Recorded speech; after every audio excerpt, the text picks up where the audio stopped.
Me da mucho gusto que nos acompañe esta mañana aquí en el estudio el arquitecto Jaime Martínez Veloz, de estos personajes de la política mexicana, activista social, ex candidato, escritor, que no merece, que no requiere mayor presentación, porque estoy seguro que usted lo conoce y que muchísimos bajacalifornianos pues lo conocemos como el compa Veloz. Arquitecto, bienvenido, gracias por venir, gracias por acompañarnos. No, al contrario, muchísimas gracias por la invitación. Aquí, Pues a tus órdenes. yo le decía que ya tenemos pendiente esta plática, ya tenemos pendiente hablar de esta nueva edición de este libro que viene presentando desde mediados de este año. Y que, pues porque ya vi que ya lo presentó en varias partes del país, aquí en Tijuana, me estaba contando que lo iba a presentar a otros lugares, a San Diego y demás, y el libro se llama El Impostor, Jaime Bonilla. Y luego dice, se lo leo: preso número 13.330, penitenciaria de Tijuana, crónicas de un infiltrado del FBI. Y pues por supuesto Jaime Martínez Veloz, Centro de Estudios y Proyectos para la Frontera Norte, Ignacio Eberto Castillo Martínez, Asociación Civil. Y ahí se lo tenemos en pantalla. Y pues bueno, aquí hace un recuento de una serie de situaciones de, evidentemente, Jaime Bonilla, arquitecto, incluyendo algunos capítulos que hayamos platicado con usted en este espacio. Pero si quienes nos escuchan no saben exactamente a qué nos referimos, ¿cómo podemos de entrada presentar este libro? O sea, ¿de qué viene, de qué trata y por qué hacer este libro? Mira, el libro tiene como propósito evidenciar, dar a conocer públicamente, pero también que las autoridades tanto de México como de Estados Unidos tomen cuenta, tomen cartas en el asunto y puedan definir las medidas, las normas legales que imperen tanto en México como en Estados Unidos para que se aplique la ley en esos casos. Porque el libro contiene 11 temas de 11 aspectos que nosotros consideramos delictivos.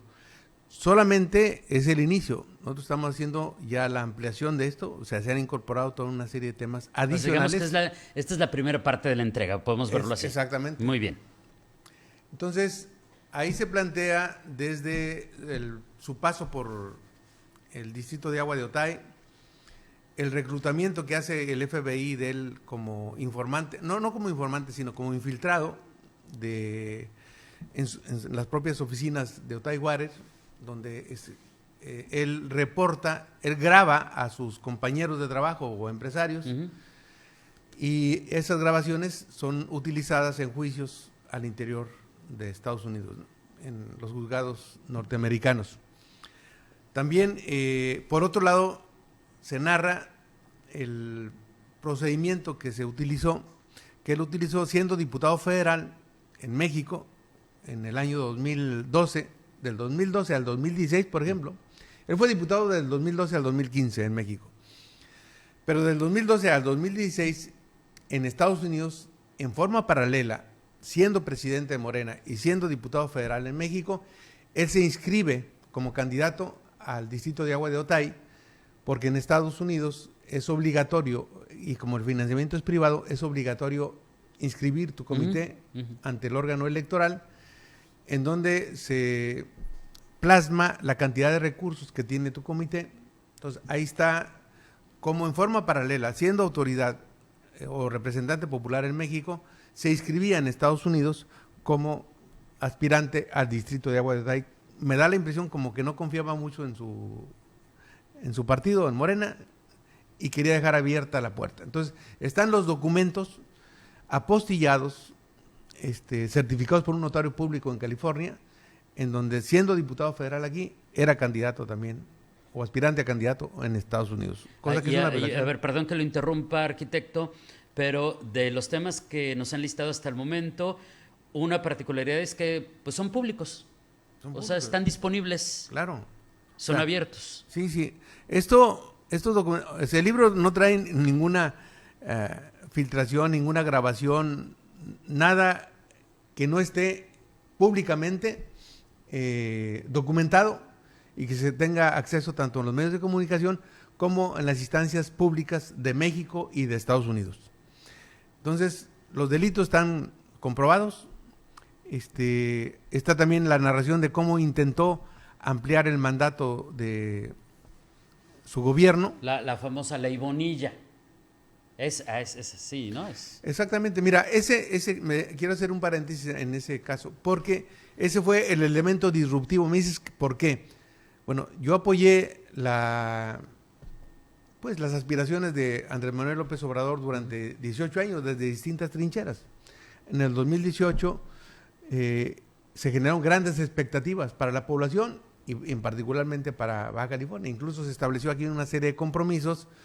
La zona libre, recordarás, la ampliación de 4 carriles de Ensenada a San Quintín, un hospital de especialidades, y un conjunto de situaciones que en la práctica pues no se concretaron. Y entonces, ante la ampliación del mandato que pretendía Bonilla de 2 a 5 años, a nosotros nos parecía que eso podía generar una acción de inestabilidad, no solamente en Baja California, sino en el país. Yo estando en las pláticas, en los diálogos de paz en Chiapas, me di cuenta por los generales, siempre en la delegación gubernamental existía la participación de 3 generales de alto rango. Entonces yo estoy convencido que nuestro ejército, independientemente de los errores que pueda tener, es un ejército antirreeleccionista. Es decir, ellos saben bien que la posibilidad de la reelección va a generar una guerra civil en nuestro país. Entonces, lo que pretendía Bonilla, de ampliar el mandato de 2 a 5 años, eso fue el elemento de confrontación, y ante el silencio y la ausencia del presidente de la República, que teniendo él la facultad constitucional de interponer un recurso de inconstitucionalidad, no lo hizo. Entonces, ante la ausencia de la presidencia en este tema, nosotros decidimos marcar nuestra línea de distancia y generar un proceso que en lo político denunciáramos ese hecho, pero también en el terreno jurídico. Ajá, sí, porque yo recuerdo que usted ha presentado denuncias penales, no sé si es el término correcto, pero denuncias penales ante las fiscalías correspondientes por los hechos que ha narrado. Exactamente, y particularmente en el caso de la ampliación del mandato, presentamos un recurso de inconstitucionalidad a través del PRD nacional, de la Dirección Nacional del PRD, junto con otras fuerzas políticas del país, y eso tuvo como consecuencia un veredicto de los más contundentes de la Suprema Corte de Justicia, donde incluso reconoció que lo que pretendía Bonilla era una estafa a la Constitución del Estado. Muchos recordamos las palabras de los magistrados. Bueno, ¿por qué hicimos eso? ¿Y por qué es ese libro? Precisamente por eso, la ruptura es ahí, porque nosotros no podíamos bajo ninguna circunstancia justificar o hacernos los omisos, como lo hizo el presidente de la República, y el presidente tendrá que responderle a la historia por qué él, teniendo la facultad constitucional de interponer un recurso de inconstitucionalidad, no lo hizo. Para nosotros fue una definición de vida. Incluso dentro de Morena se planteó la posibilidad de que yo fuera candidato a la presidencia municipal de Tijuana. Tenía la posibilidad de serlo. La Comisión de Honestidad y Justicia Partidaria de Morena me dio la razón a mí, pero yo puse como condición que Bonilla no fuera el candidato a la gobernatura del estado, cosa que en aquel momento pues enojó a varios, pero era evidente que la causa, el fondo del asunto era Bonilla, que hoy pues de alguna manera mucha gente al interior de Morena me ha estado dando la razón, porque pues las acciones que ha realizado este señor son acciones de carácter delictivo, incluso muchas veces realizadas con una mente, y me atrevo a decir, con una mente criminal, y te puedo poner algunos ejemplos. Por favor. 2 casos te pongo, por ejemplo. El asesinato de Mariano Soto y el asesinato de Lourdes Maldonado.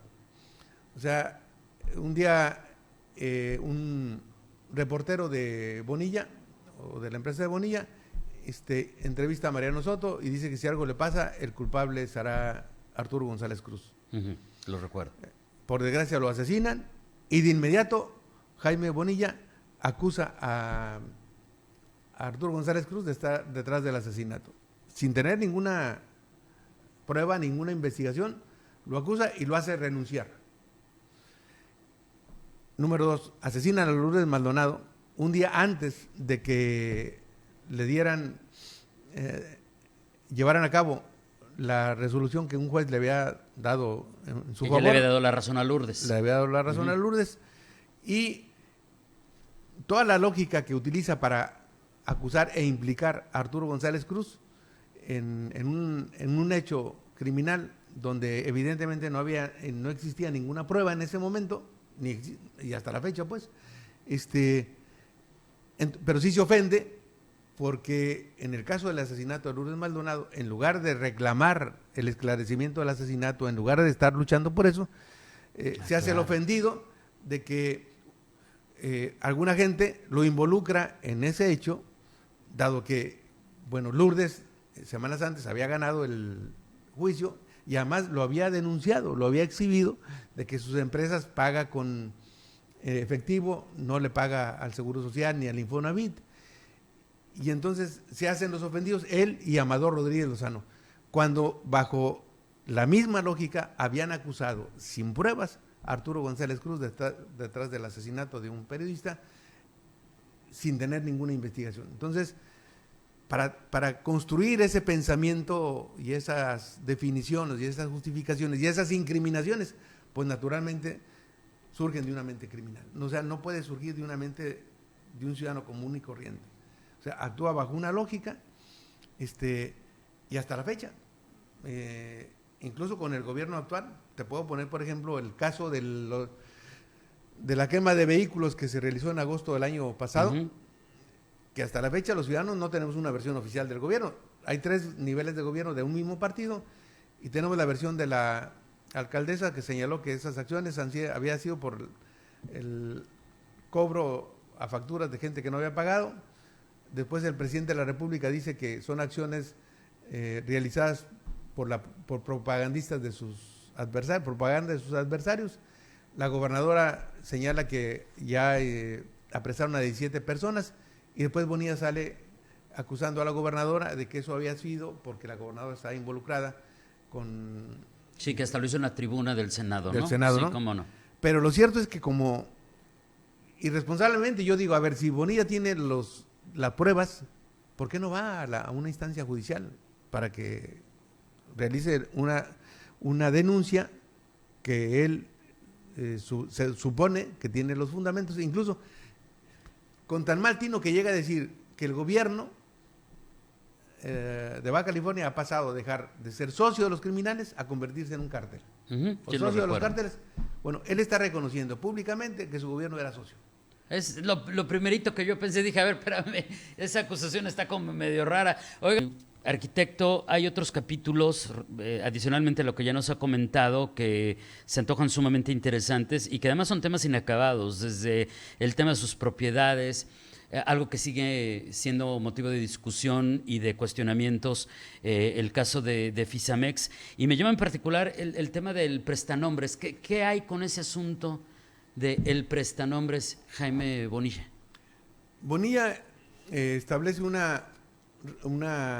construye una sociedad, una empresa, perdón, donde él es el dueño del 80% y un personaje que él conoció durante su paso por las maquiladoras lo pone con el 20%. Y esa empresa se dedica a hacer, por un lado, encuestas y por otro lado,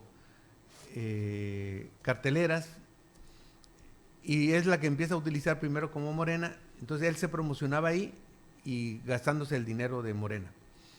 Después esa empresa sigue y ahí están los números de información que incluso me han entregado gente cercana al gobierno y gente cercana a las propias operaciones, de cómo ese personaje le transmiten recursos después de haber, por ejemplo, de haber concretado el contrato de Next Energy, le trasladan recursos a ese personaje. Ahí está el número de cuenta desde donde le trasladan recursos, y ese personaje es el que entra en negociación con empresas de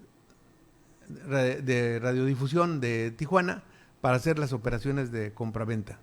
¿Sí? Ahí está el nombre, ahí está el número de cuenta, y esto lo vamos a hacer llegar a la Fiscalía de Baja California y a la Fiscalía Nacional para que realicen las investigaciones correspondientes. O sea, incluso me acaba de llegar una notificación, bueno, no notificación, una información de hace 15 días donde Bonilla aparece en el registro de votantes de Estados Unidos. Por otro lado, por ejemplo, Bonilla con la empresa esta Media Sport de México, que la pone a nombre de su esposa incluso, es la empresa a la cual había demandado Lourdes Maldonado. Ya. Y ahora en septiembre del 2023, es una nueva información, da de alta los registros de cada año ante las autoridades de telecomunicación en México y las pone a nombre de su esposa. Entonces, 2020, 21, 22 y 23 pone esta empresa a nombre de su esposa, la cual en el trienio de Gastelum, el presidente municipal de aquí, le pagan más de 12 millones de pesos por un supuesto daño a las instalaciones de una estación. Sí, de una antena. De una antena. ¿Cómo no? Sí. Que incluso el administrador de ese tiempo de la empresa de Bonilla me dice que los daños no eran más de $8,000 en el supuesto caso. Un policía comercial que contrató Bonilla, le hizo un desperfecto a esa antena y por eso le paga el Gastelum más de 12 millones de pesos. Tenemos la información que vamos a darla a conocer en la segunda parte del libro. Que es lo que nos adelantaba, que vendrá una actualización de esta entrega donde se van a tratar todavía más temas. Pero ahora en diciembre pensamos entregarlo ante la Fiscalía Anticorrupción del Gobierno del Estado para que vayan realizando las acciones correspondientes y conforme a la ley se apliquen las penas que estén establecidas en cada uno de los temas. Ahí, pues yo le tengo una pregunta que me parece obligada, arquitecto, porque pues estamos lamentablemente acostumbrados a que en la gran mayoría de los casos de esta naturaleza, mayores o menores, o de magnitudes similares, pues digo, a excepción de tal vez Javier Duarte, cosas como esas, pues realmente estamos acostumbrados a que no pase nada. O sea, es una triste realidad de nuestro país. ¿Usted sí cree que va a pasar algo con estos casos y con quienes lo acompañaron y que están en este momento enfrentando en libertad pues un proceso jurídico, exfuncionarios quiero decir? Naturalmente, si tú te cruzas de brazos, pues evidentemente quién sabe si pasa. Por ejemplo, cuando yo planteé la necesidad de interponer un recurso de inconstitucionalidad contra lo que pretendía Bonilla de ampliar de 2 a 5 años, me decían todo el mundo, no, estás loco, hombre, si es amigo del presidente, entonces se va a concretar eso. No, yo sabía que no. Yo tenía confianza en que si luchábamos podíamos contener una acción de esta naturaleza. Tú imagínate ahorita Bonilla, en este momento, que fuera gobernador del estado, pues ya hubiera destrozado mucho más de las cosas que hizo, ¿no? Bueno, aquí lo vamos a denunciar tanto en Estados Unidos, este libro tiene la pretensión tanto en México como en Estados Unidos. Entonces hay elementos para denunciarlo en Estados Unidos y elementos para denunciarlo en México y en el estado. ¿Qué es lo que pretende Bonilla ahorita? Toda esta lógica que trae en el PT y primero que quería ser presidente municipal, es, con todo respeto, lo voy a decir para todo el mundo, o sea, Bonilla es un espantapendejos, ¿no? Discúlpenme la palabra, pero él trata de apantallar diciendo que detrás de él está todo el poder para que nadie haga nada. O sea, Bonilla decía que iba a ser candidato a presidente municipal, que era lo que pretendía. Eso vendió durante varios meses. Sí, no recuerdo. Le dan los números para ser por el candidato a presidente municipal que gane por el PT. No le dan los números, ni a senador, ¿verdad? Entonces, su apuesta original desde un primer momento es ser candidato a diputado federal, la única posibilidad que tiene, diputado federal, por la primera circunscripción, ¿sí?, en la lista del PT, para que pueda entrar. Sí. ¿Sí? O sea, digamos, estos de lista, o como se les diga, o sea, no va a ir a hacer campaña. No va a entrar por lista. Por ejemplo, yo te diría, Bonilla y yo, en un hipotético caso, Bonilla, yo fui candidato a diputado por el 5º distrito, por este distrito donde estamos. Él vive ahí y yo vivo aquí. Entonces, ¿se atrevería Bonilla a ser candidato, a que fuéramos los dos candidatos por tierra?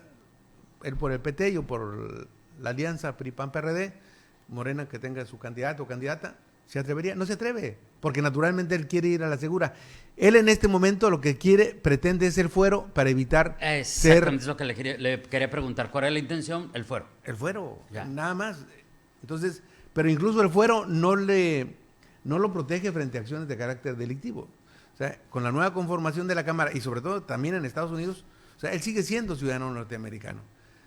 O sea, por ejemplo, la Secretaría de Relaciones Exteriores, cuando nosotros interpusimos un recurso para que le retiren la constancia, el certificado de nacionalidad mexicana, Relaciones Exteriores, o sea, Brad, nos contestó con un documento, un boletín sin número, sin firma, diciendo que Bonilla había renunciado a la ciudadanía norteamericana, protegiéndolo en términos mediáticos.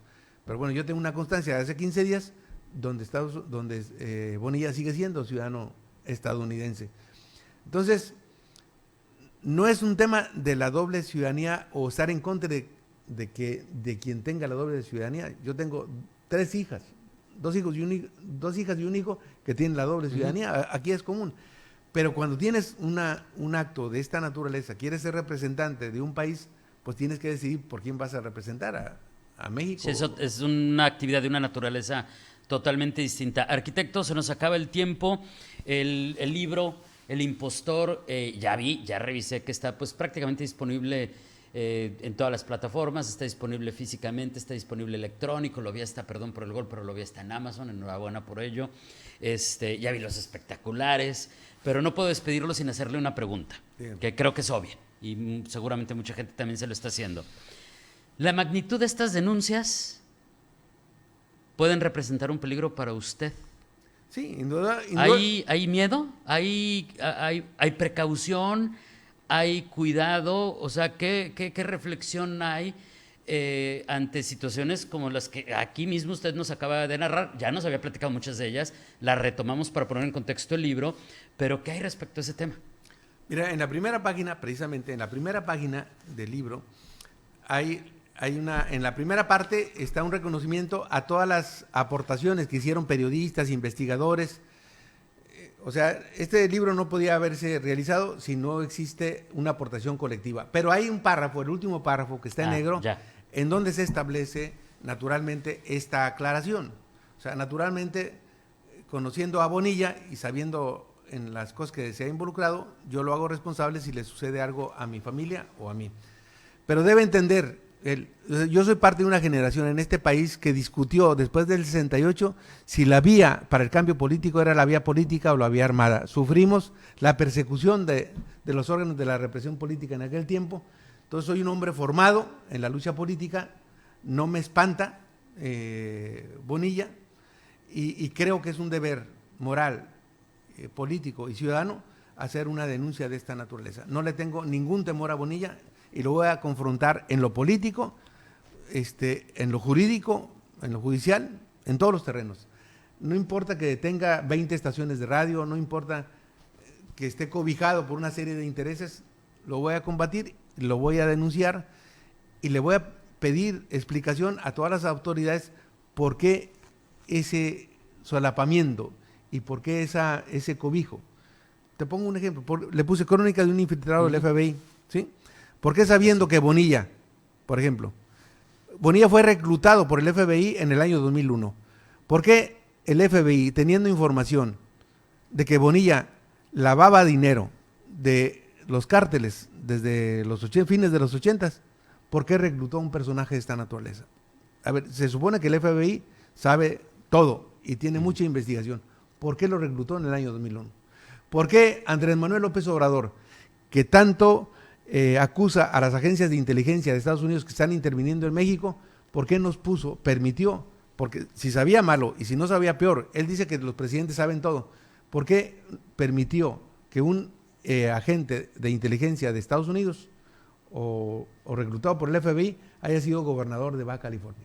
Eso lo tendrá que responder ante la historia Andrés Manuel, incluso ante los tribunales en su momento respectivo. Arquitecto, le agradezco enormemente, espero que nos permita y nos acepte otras invitaciones, porque creo que hay muchos otros temas que hay que traer a la mesa, que hay que discutir, de los cuales podemos aprender de usted y que finalmente pues esto veo como algo que pues viene para largo. Esto es un asunto que no se va a resolver, no se va a resolver en corto. O sea, vamos a estar hablando mucho tiempo acerca de esto. Eso sí lo puedo apostar. Mientras tanto, le agradezco enormemente y lo esperamos, como le digo, aquí en este espacio muy pronto. Muchísimas gracias por la invitación. Gracias. Es el arquitecto Jaime Martínez Veloz. El libro El Impostor, y como le digo, está prácticamente en todas las plataformas. Ahí está en pantalla, y en electrónico, en físico, y hay... sí, también, y quiero decirle, ya lo ojeé, yo no lo he leído, ahorita le ojeé varias cosas, pero está, arquitecto, está con pruebas de todo lo que usted está narrando. O sea, están escaneados los documentos, tanto de México como de Estados Unidos, y usted los va a poder leer y ver ahí de primera mano, ¿no? Claro. Que eso es algo muy valioso. No solo es la narrativa va acompañada de esas pruebas que nos acaba de comentar el arquitecto, y eso lo hace, creo que todavía más interesante y más valioso.